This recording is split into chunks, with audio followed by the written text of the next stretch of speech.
Karin, Ljubic, UKC Maribor, Romania. Well, as seen today, we produce enormous amounts of data every day. In fact, we can see on this graph that the trends are only rising. Well, it's not concerning that the trends are rising. The concerning thing is how we store this data. Today we use different storage media ranging in their capacity from kilobytes to terabytes. And there are three major disadvantages to this approach. The first of all is, of course, their relatively small and limited capacity. The second is their limited lifespan. If you access them frequently, you have to make a copy of your disk every 5 years or so. And the third thing is their space-consuming potential. For example, large data centers take up hectares of surface with all the contributing facilities, and of course, not to mention the environmental impact.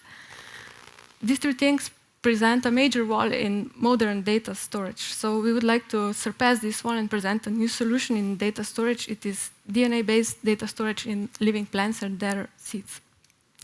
As a proof of concept, we selected a Hello World computer program in Python programming language. We transformed it from ASCII to binary, and then we developed a coding sim to transform this sequence of zeros and ones into the sequence of ACTG nucleotides in DNA.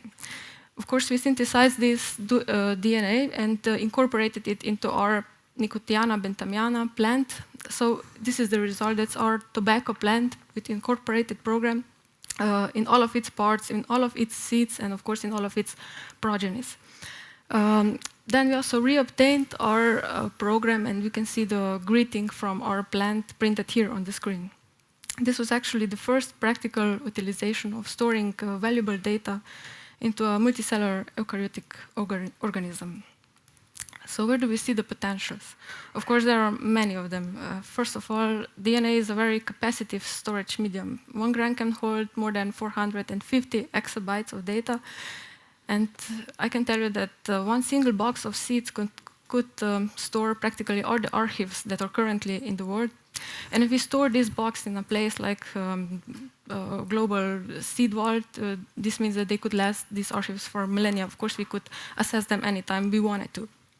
Another thing is new look at accessing, browsing, and reading data. You could sit in a park, take a leaf into your DNA, small handheld DNA sequence reader, and you could browse Wikipedia directly from it.